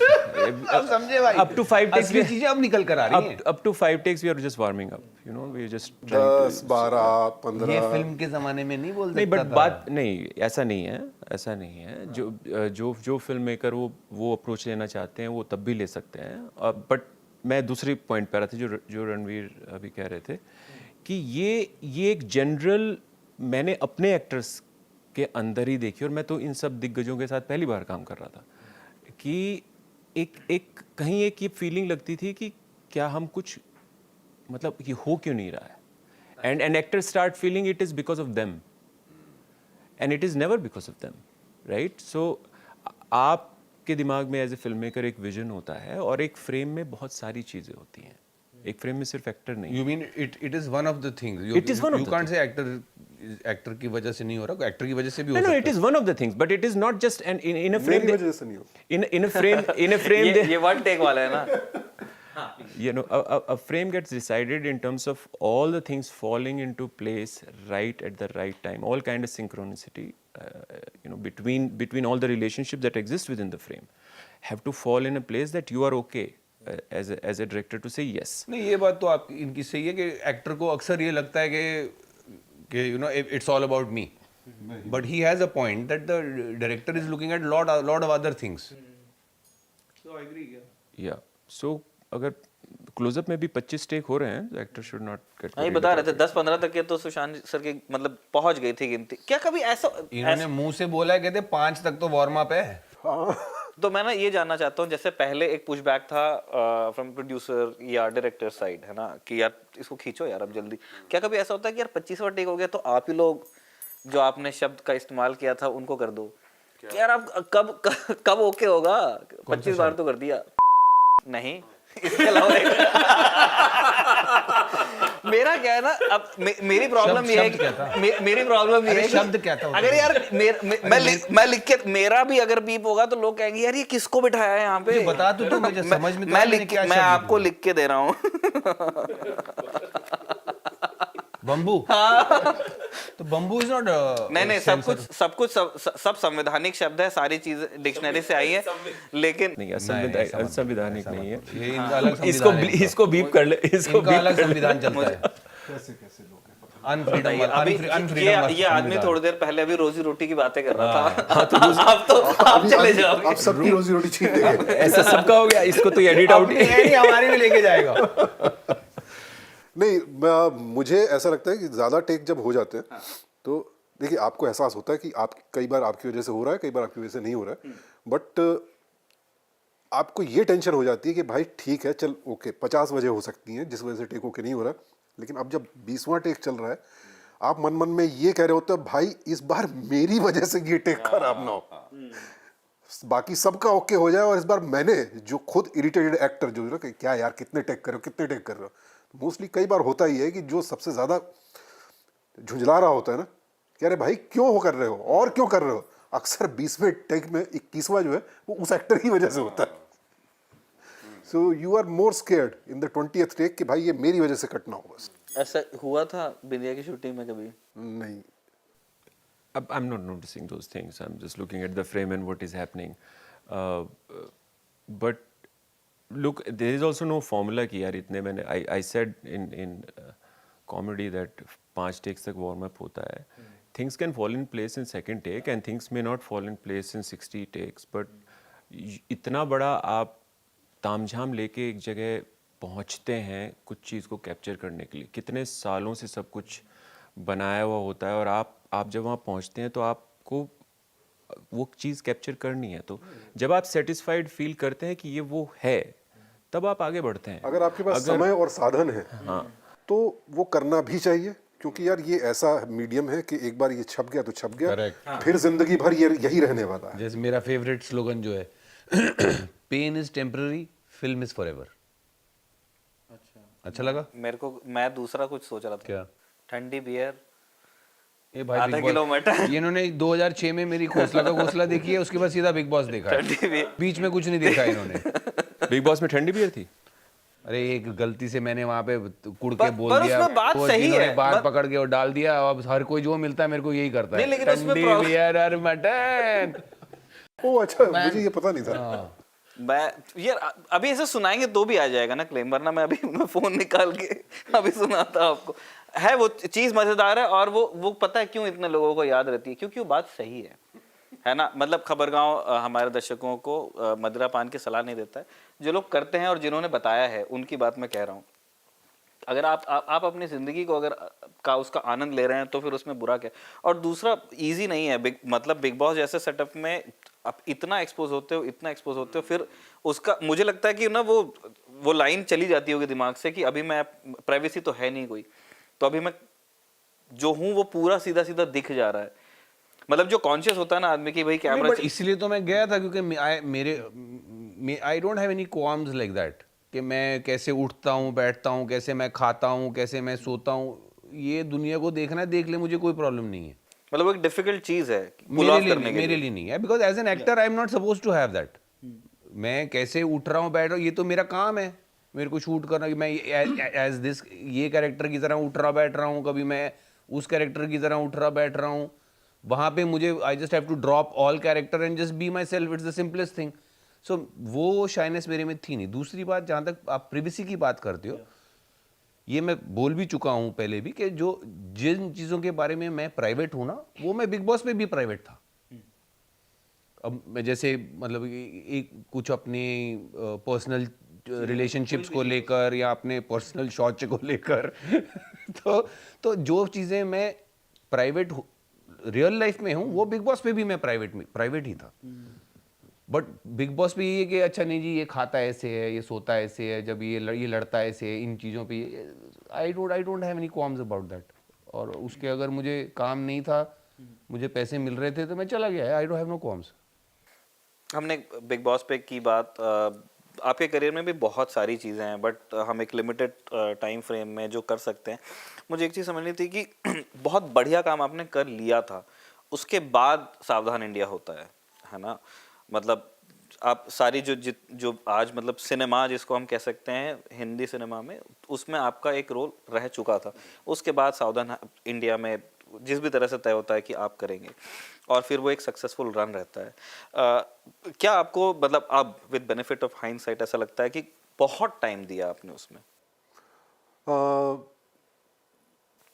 क्योंकि एक कल्ट सा हो गया था, स्पूफ भी बन गए, मतलब उस चीज मीम भी है, सब कुछ है, बट नहीं, no regrets even in hindsight. जो होना होता है, जो हो रहा होता है वही है। तो सावधान मैंने एंजॉय किया, ठीक है ना। कहीं भी एक दिन भी ऐसा नहीं था जहां मुझे ये लगा हो कि यार ये मैं क्या कर रहा हूँ। जो शो था, उसका जो मुद्दा था, जिस तरह मुझे उसे प्रेजेंट करने का फ्रीडम जो दिया गया, तो एक अवेयरनेस की बात हो रही थी, तो मैं उसको एक सोशल रिस्पॉन्सिबिलिटी की तरह भी लेता था। तो मुझे कहीं भी ये नहीं लगा कि बहुत ज़्यादा समय दे दिया। अगर और चलता तो मैं शायद कर रहा होता, लेकिन हाँ, उस बीच में सिर्फ ये रिग्रेट होती है कि एक्टिंग पर से मेरा ध्यान फोकस कम हो गया। मैं यही उस कहने दौरान। लगा था, हाँ। तो जब ओटीटी की वजह से, क्या फिल्मों में देखिए मुझे वैसे ही ऐसा तो है नहीं कि लाइनें लगी रहती है मेरे घर के बाहर प्रोड्यूसर्स की। चुनिंदा फिल्मों के ऑफर आते थे, उसमें से भी मैं कुछ ही चूज करता था, तो वो भी कम हो गया सावधान के दौरान।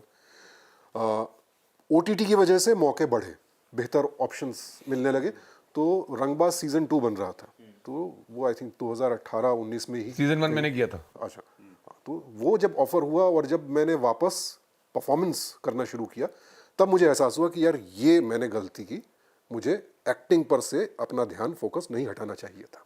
वो ज़रूर हुआ, बट थैंकफुली उसके बाद फिर कंटिन्यू रहा सफ़र। मैं अगेन आप लोगों ने जितना डाइवर्सिटी आपके काम में रही है, दो लोगों के बारे में जानना चाहता हूँ। वन, एक ऐसे डायरेक्टर जिनके साथ आपने काम किया, बहुत एंजॉय किया, आप दोबारा करना चाहेंगे, और एक ऐसे डायरेक्टर जिनके साथ आप काम करना चाहते हैं फॉर योर रीजंस। चाहते हैं तो फिर वो तो बहुत ही लंबी फहरिस्त है भाई, क्योंकि बड़े बहुत ही कम काम किया। अगर ऐसे देखें तो मैंने बड़े जो चुनिंदा डायरेक्टर्स हैं, रामगोपाल वर्मा के साथ ज़्यादा काम किया है, राजकुमार संतोषी जी के साथ किया है, जॉन मैथ्यू मथान, तो इनमें से कोई भी ऐसा नहीं जिसके साथ मैं ये कह सकूं कि यार इसी के साथ दोबारा करना है। मुझे आरजीवी हों या राजकुमार संतोषी हों, जॉन मैथ्यू हों, सारे अच्छे डायरेक्टर हैं। मंसूर ने फिल्में बनाना छोड़ दिया, मंसूर खान ने जोश बनाई थी। तो तकरीबन almost every director I would love to work with again. और जिनके साथ नहीं किया है अभी, तो नए इतने सारे अच्छे डायरेक्टर्स आ गए यार, there so many of them. अगर आप किन्हीं का जिक्र करना चाहें, अगर मतलब मर्जी पे है। बहुत सारे, कोई एक नाम लेना ही संभव नहीं है मेरे लिए, तो क्योंकि नई जनरेशन में तो शायद मैंने किसी के साथ काम किया ही नहीं है। इनफैक्ट अभी तो वापस काम करना शुरू किया, तो नई जनरेशन में तो यही है। नहीं, उनको तो हमने बिठा रखा है यहाँ पे, इनके अलावा। रणवीर? सो रजत मेरा दोस्त है, उसके साथ I have a very special relationship as actor director also. I really sincerely think he is one of the finest directors we have today. So I hope Rajat के साथ as long as I live I can work, that's for sure. So he, जो अगर आप पूछेंगे कि एक कोई special director मेरे मन में है, तो दैट विल बी रजत। कितनी प्यारी बात है, उनको बहुत अच्छा लगेगा ये देख के। हाँ, नहीं, आई am sure he also feels the same. बाकी जिसके साथ काम नहीं किया उसकी बहुत लंबी लिस्ट है। जैसे सुशांत भी कह रहे थे, there are many directors I would love to work with, इनके साथ काम नहीं किया, इंक्लूडिंग इसका अगला सीजन। कब आने वाला है वैसे? क्या अभी कोई इस पे जानकारी है? ऑफिशियल डेट नहीं है, पर दिवाली के आसपास। दिवाली के आसपास। दिवाली के आसपास। दिवाली गिफ्ट आपके लिए सीजन 2। और लास्ट में ये भी कहना चाहूँगा, विच इज़ के मेरा जो करियर है ना, वो फर्स्ट टाइम डायरेक्टर्स ने बहुत कंट्रीब्यूट किया है उसमें। मैं आपको अगर गिनाने जाऊँ नाम ना, तो आप देख लीजिए, Bheja Fry was a first time director, Ghosla ka Ghosla was a first time director, Kanu ने भी, तितली पहली थी, कन्नू की पहली पिक्चर थी, Titli was a first time director. So I look forward to working with new directors, because वो स्पेशल होता है यार। जो पहली पिक्चर होती है ना, वो स्पेशल होती है। I don't want to use any inappropriate analogies, but वो, and I love to be part of a first time director's film, because नई आवाज़ का मज़ा वो नहीं आता कहीं और से। एक नई आवाज़, जो हर डायरेक्टर की एक आवाज़ होती है, हर आर्टिस्ट की एक आवाज़ होती है, और मैंने ये देखा है। So finding a good first time director is always on my radar. जब मेरे को कोई स्क्रिप्ट्स भी ऑफर करता है, रोल्स भी ऑफर करता है कि नहीं जी मैं फर्स्ट हूँ, तो एक तो यू नो कि never worry about that when you are approaching me कि तेरी फर्स्ट है, तू मुझे बता तू बनाना क्या चाहता है। So that is another thing which I will mention, that first time directors call मी। ये फोन ना उठाए तो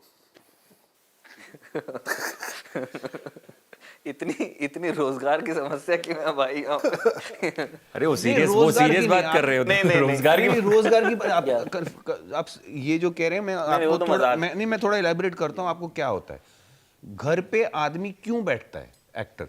इट इज नॉट कि आप कुछ काम पकड़ नहीं सकते, इट्स के मैं वो काम करना नहीं चाहता जो इवेंचुअली जब आप एक साल बैठे हो घर पे और दूसरा अच्छा काम जो आप चाहते हो, जिस क्वालिटी का आप चाहते हो नहीं आता, फिर आप मजबूरी में पकड़ते हो।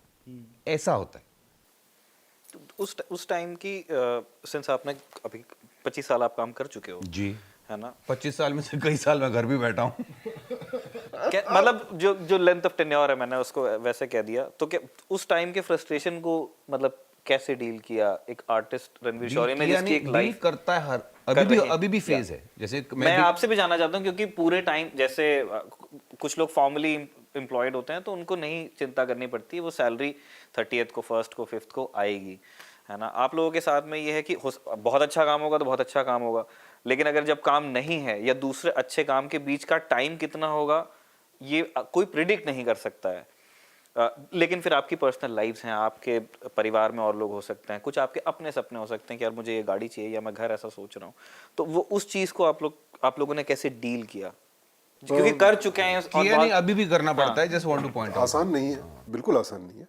और फ्रस्ट्रेशन भी होती है, डर भी लगता है, बिकॉज और ख़ासकर जब आपके अगर बीवी बच्चे परिवार है, आपको बिल्स देने हैं, EMIs भी भरनी है, तो अगला पेचेक कहाँ से आ रहा है, कब आ रहा है, नहीं पता है भाई। सो मैं यही सलाह दूंगा, एक जो तरीका है कि भाई सेविंग्स, जितने जो नए कलाकार हैं क्रिएटिव फील्ड में, जितने भी लोग हैं सभी, कि जब आपके पास काम है उस दौरान सेविंग्स अपनी ज़रूर बना के रखें। बिकॉज कब लंबा संडे आएगा तो जैसे हमारे यहाँ बहुत सारे एक्टर्स हैं जो स्टेब्लिश्ड हैं जो संडे काम नहीं करते हैं। तो मुझसे एक बार पूछा गया कि भाई आप संडे को आप काम करेंगे ना? मैंने कहा भाई आप जब काम कराना चाहेंगे मैं तब काम करूंगा, क्योंकि कभी कभी संडे आता है ना, वो कई साल का संडे आ जाता है। चीची भैया ने कहा था ना, ये गोविंदा जी ने ये कहा था, उनको पूछा कि आप छुट्टी मेरे मेरे मेरे पापा को लंबी छुट्टी पे भेज दिया था, मैं नहीं जाता, मेरी छुट्टी नहीं चाहिए। तो बिल्कुल छुट्टी कुछ नहीं। थोड़ा तफसील से बताएंगे किस्सा है जिनको नहीं पता है। नहीं तो मैं चैनल वी में इंटरव्यू किया था गोविंदा जी का, तो तब बात हुई थी। तो उनसे मैंने कहा था कि आप जैसे आप सवाल पूछ रहे हैं, तो मैंने उनसे सवाल पूछा था ये कि आप इतना हेक्टिक आपका चल रहा है तो कुछ प्लान है ऑफ लेने का? तो उन्होंने यही कहा था, उन्होंने कहा था मेरे पापा ने कुछ लंबी छुट्टी पे भेज दिया था फिल्म इंडस्ट्री ने, तो मैं छुट्टी नहीं मांगता कभी, अच्छा चल रहा है। तो मैंने कहा तब से it's been an inspiration for me also कि, और ये जो आप कह रहे थे ना, जो coming back to the topic जो आप सवाल पूछ रहे थे, बिग बॉस में मैं इसलिए गया था कि बिग बॉस में जो पिछले साल में मैंने सिर्फ मार्च में 2024 में एक छोटी पिक्चर करी जो इसने परन बाबा हैं, नए वो भी फर्स्ट टाइम डायरेक्टर हैं। It's a comedy film called Jassi weds Jassi, एक वो शूट करी। उसके बाद पूरा साल मैंने कुछ काम नहीं किया सिवाय बिग बॉस के। सो जब मेरे पास जून जुलाई तक आई सॉ दैट कोई मेरे पास काम नहीं है and rest of the year I have no offers. जुलाई में मैं आ गया। जुलाई में पता लग जाता है आपको कि आप सितंबर अक्टूबर में काम कर रहे हो कि नहीं था, तब जाके मैंने बिग बॉस को हाँ कहा था। सो और अब आप देखो कि जो आप बात कर रहे थे टॉपिक की, कि बिग बॉस करने से मेरे ऊपर एक साल का प्रेशर निकल गया कि एक साल और I have no monetary pressure to take up a job, जो मेरे पास नॉर्मली नहीं होता। नॉर्मली क्या होता, मैंने अगर बिग बॉस नहीं करता, बाय अक्टूबर नवंबर मुझे कोई ऐसा प्रोजेक्ट जिसमें मेरा 100% बिलीफ नहीं है, मुझे वो करना पड़ता, because like he said you have bills to pay. So तब मैं ये नहीं सोचता मैं कि अरे मैं रियलिटी टीवी शो कर रहा हूँ, ये कर रहा हूँ, I have no qualms about it at all. घर मैंने चलाना है, वो कैसे चलाना है वो दैट्स माय प्रॉब्लम। आपने, जैसे मैं उनके सवाल को ही एक्सटेंड करना चाह रहा था, लेकिन मैं since you plugged in Bigg Boss, तो आपको जाने से पहले मतलब आपका क्या इंप्रेशन था कि वो चीज़ कैसी रहेगी? और क्योंकि मुझे ऐसा लगता है कि वो एक बड़ा कथार्टिक एक्सपीरियंस है, मतलब किसी को भी, हम में से किसी को भी अगर एक कांच के बक्से में रख दिया जाए और 30 दिन हमें पूरी दुनिया देख रही है, तो वो एक बहुत ही मुश्किल चीज़ होगी टू पुल ऑफ। तो आपने बताया आपके लिए ईजी था, आपने जाने से पहले क्या सोचा था और वहाँ क्या महसूस किया? वन, मुझे ये जानना था। और दूसरा, जैसे सुशांत बता रहे थे कि जब आपका अच्छा टाइम है आप सेविंग्स करो, जी, है ना? वो उन्होंने एक्चुअली एक पॉइंट चीज वहां से मैंने शुरू किया था कि बिग बॉस मैंने इसलिए किया था कि मेरा एक कि सेविंग्स मेरी इतनी थी कि मैं एक साल अब मुझे ऑफर मत भी ना भी दो तो मैं ठीक हूँ। तो एक वो वाला हुआ कि आपका घर कैसे चलेगा। दूसरा मैं ना वो इमोशनल एस्पेक्ट को समझना चाह रहा हूँ कि एक आर्टिस्ट है, उसका एक मन भी होता है ना कि मुझे अच्छा काम मिलता रहे, मैं करता रहूँ, मैं लोगों से मिलता रहूँ, दिखता रहूँ। जब वो नहीं हो रहा है तो उस चीज से कैसे डील करते तो मेरा ये नहीं होता कि लोग मुझे देखते रहें मेरा ये मन नहीं होता। मेरा मन होता है कि मैं एक ऐसी कहानी का एक अच्छी कहानी का एक अच्छा रोल करूं। मेरा मन ये होता है। अब लोग मुझे ना देखें ना देखें, मेरा वो सेगवे एक्टिंग में रहा ही नहीं। मैं आया हूं बिहाइंड द कैमरा। मेरा बहुत टेक्निकल अप्रोच होता है to being in front of the camera. मैं in front of the camera भी होता हूं तो मेरा मीटर चल रहा होता है 360, बिकॉज वो पुरानी ट्रेनिंग है आपकी जब आप बिहाइंड द कैमरा से आए हो। तो मुझे कोई फेम का लालच एक्टिंग नहीं करवाता। मुझे फिल्म मेकिंग का जो प्यार है, जो स्टोरी टेलिंग का जो प्यार है, वो खींच कर लाता है। तो मुझे अगर आप बिटवीन प्रोजेक्ट्स अगर मैं पब्लिक व्यू में नहीं हूं, I am very comfortable with that. I only want to be known for the work I do. I don't want to be famous for the sake of being famous. ठीक बात है। आपने एक चीज़ का जिक्र किया था, बिल्स टू पे, और उस चीज़ को लेके अब हम जहाँ से हमने ये बात पूरी शुरू की थी वहीं पहुँच जाते हैं कि अगर आपकी एक ओपिनियन है किसी भी चीज़ पे और किसी भी तरह की, उसका एक कॉस्ट होता है ना। उस चीज़ पे बहस हो सकती है कि वो कॉस्ट कब बढ़ गया या पहले था या नहीं था, but there is a cost. क्या आपको ऐसा लगता है कि जो आपका एक्सप्रेशन है ना, वो कहीं आपको रोकता है या हेल्प करता है? आप प्रोसेस कैसे करते हैं? मतलब जैसे 3-4 कैंप्स हैं इंडस्ट्री में काम करने वालों के। एक का ये है कि भाई आर्टिस्ट की जो आर्ट है वो उसके थॉट से, उसके आइडियोलॉजी से पूरी तरह से अलग होना चाहिए। उसके ये एक प्रोडक्ट है, ये मैं सोचता हूँ वो अलग अलग दुनिया में रखते हैं। दूसरा है कि नहीं, ये एक टारगेट ऑडियंस भी तो है, तो उससे अग्री होने वाला कंटेंट बनाते हैं। हमने इस तरह की कई सारे फिल्में देख ली हैं। विवेक अग्निहोत्री हो गए, अक्षय कुमार हो गए, कंगना हो गए। देन देयर इज अनदर, अनुभव सिन्हा है ना, या स्वरा भास्कर हैं। अपना अलग अलग लोगों ने अपना एक थॉट प्रोसेस के हिसाब से वो अपना काम आगे बढ़ाते हैं। आप इस चीज़ को कैसे प्रोसेस करते हैं? मैं इतना नहीं सोचता भाई। मैं ऐसा हूँ, दैट्स इट। मेरे मन में जो है मैं बोलता हूँ। जो चीज़ मुझे बुरी लगती है उसकी मुखालफत करता हूँ। फिर उसका परिणाम क्या होगा या नहीं होगा, या कौन सा कैंप खुश होगा कौन सा नाराज़ होगा, I don't think like that. तो मैं आई डोंट केयर, क्योंकि मुझे एंड ऑफ द डे मुझे ऐसा लगता है कि भाई I have to live with myself. सोना तो मुझे ही ना अकेले, तो मुझे नींद ठीक आनी चाहिए। अगर मन में ये रहेगा कि यार मुझे गलत लगा था लेकिन मैंने इस वजह से नहीं बोलना चाहिए, इतना मैं इतना तोल के जीवन नहीं जी सकता। और किसी को जीना भी नहीं चाहिए यार। सो ये जो मानना के कुछ लोग ये हैं, कुछ लोग जो एक ये रिसेंट है फिनोमेना मैंने देखा है, way everything is political. What do you mean you don't have political views? What do you mean personal? Personal is political, political is personal. भाई ये सिंपल लोग हैं। बिल्कुल जैसा उन्होंने कहा, काम में मैं पॉलिटिक्स नहीं देखता। अगर समझो कोई बना रहा है, एक अच्छा स्क्रीन प्ले लिखा है, वो ऑडियंस को लगेगा कि नहीं ये तो पॉलिटिकली ऐसे इस शेड का है, या किसी और को लगेगा दूसरा कोई अच्छा स्क्रीन प्ले है जो किसी को लगेगा पॉलिटिकली कि ये इस शेड का है। मेरी आंखों में सिर्फ स्क्रीन प्ले है। उसकी पॉलिटिक्स क्या है, how it is going to be received, I care two hoots in the job. Personal life में मेरे कुछ पॉलिटिकल ओपिनियंस हैं, करंट अफेयर्स को लेके, पॉलिटिक्स को लेके। वो मेरे पर्सनल हैं। They are not to reflect on my job. I have to make sure कि वो ऐसा, my personal politics should not be affecting my choices और my performances. As long as वो आपका दिमाग इतना, जो कई लोगों का नहीं है, some people carry that into their work. मेरे से नहीं होता वो।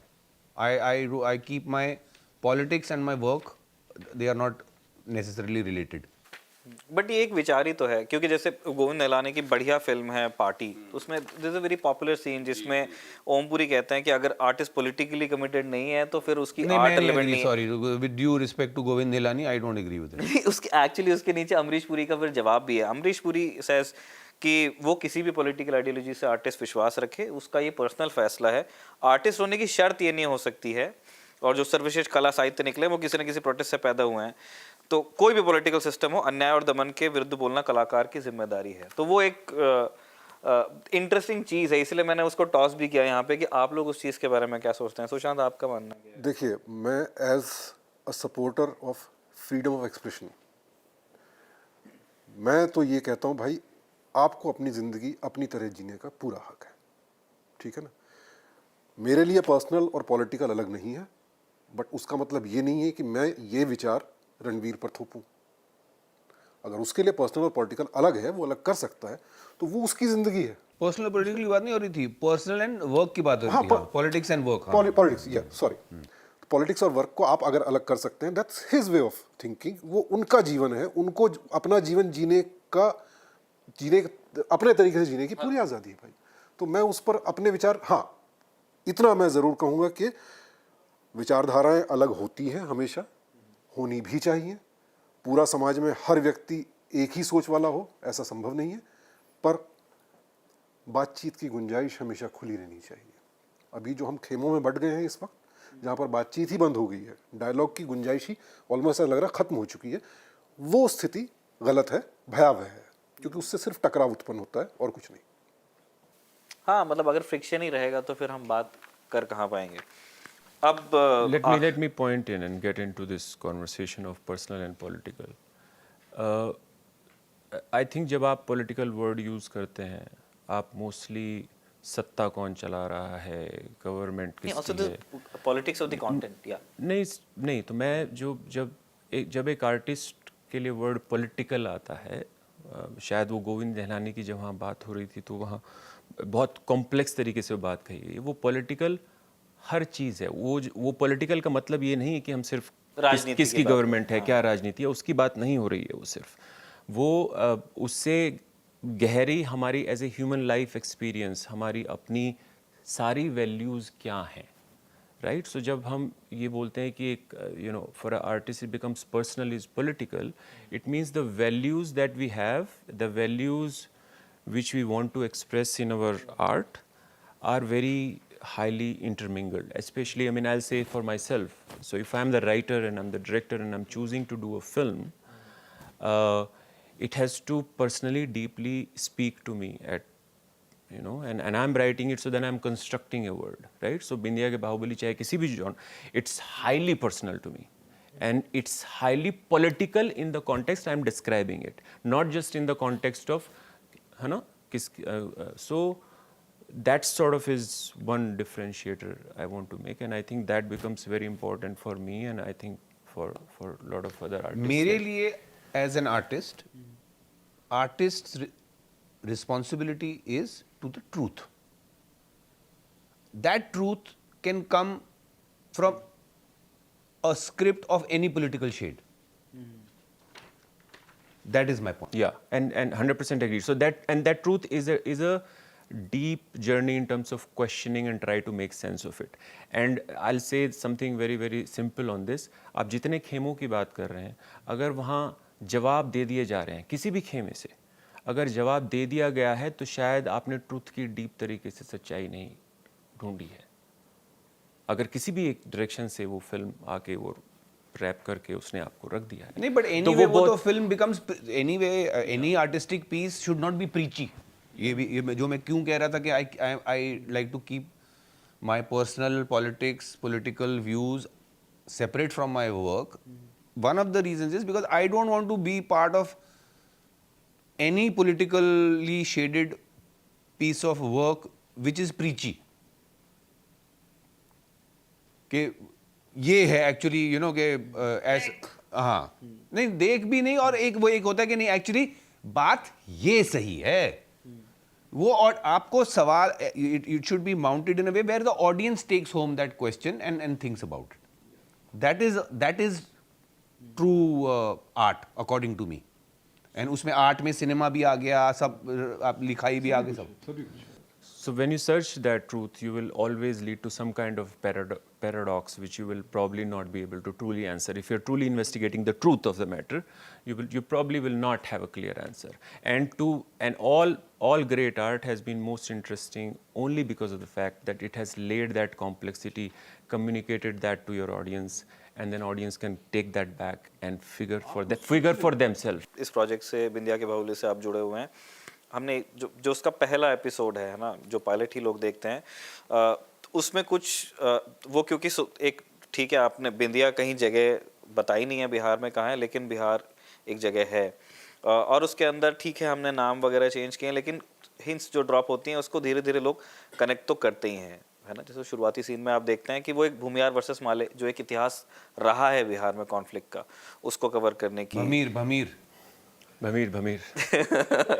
वो तो नाम चेंज हो गया, लेकिन एक जैसे वो तो एक हिस्टोरिकल फैक्ट है, एक ज़माना था वो, उस तरह की चीज़ें हुई है ना, कास्ट है या जो आर्थिक विषमताएं हैं, तो आपने इन सारी चीज़ों को अपनी कहानी में प्लेस करने की कोशिश की है, और वो लोग दर्शक देखते भी हैं। अगर मैं ये पूछूं कि बिंदिया के बाहुबली का एक मैसेज क्या है, वो क्या कहना चाहते हैं आप उसके माध्यम से, तो वो क्या होगा? अभी तो हम बताने की कोशिश, हमें खुद ही नहीं पता है। कोई मैसेज नहीं है। कोई मैसेज नहीं है, हमें खुद ही नहीं, इस तरह से आप कोई चीज़ नहीं बना सकते कि उसमें कोई आप उसको रैप करके बोल दें कि ये मैसेज है।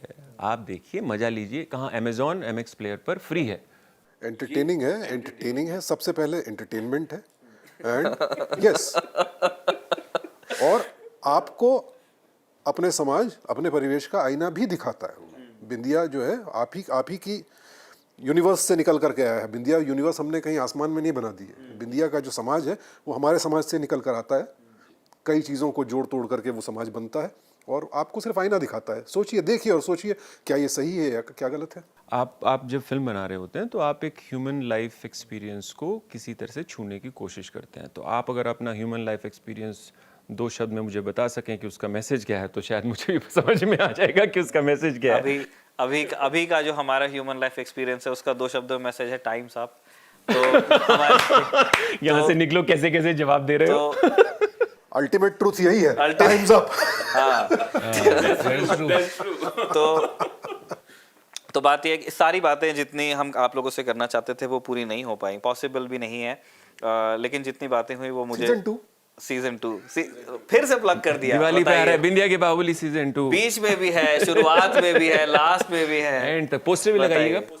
लगा देंगे।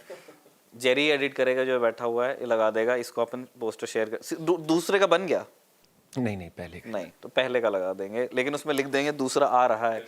तो हमारे दिवाली के पास, हाँ जी, तो हमारी जितनी बातें बच गई हैं इस उम्मीद के साथ कि जब सीजन 2 आता है तब फिर से आप लोग अगर चक्कर लगाते हैं दिल्ली NCR का, तो हम दोबारा मिल लेंगे, और जो आज बातें हमारी नहीं हो पाई हैं अच्छी बुरी जितनी भी, वो हम तब कंटिन्यू करेंगे। उस वादे के साथ हम आप लोगों को अब देते हैं इजाज़त। आप तीनों यहाँ पे आए, खबरगांव को आपने अपना वक्त दिया, क्वेश्चंस लिए, अपने कैंडिड रिस्पॉन्सेज दिए, उसके लिए बहुत बहुत शुक्रिया।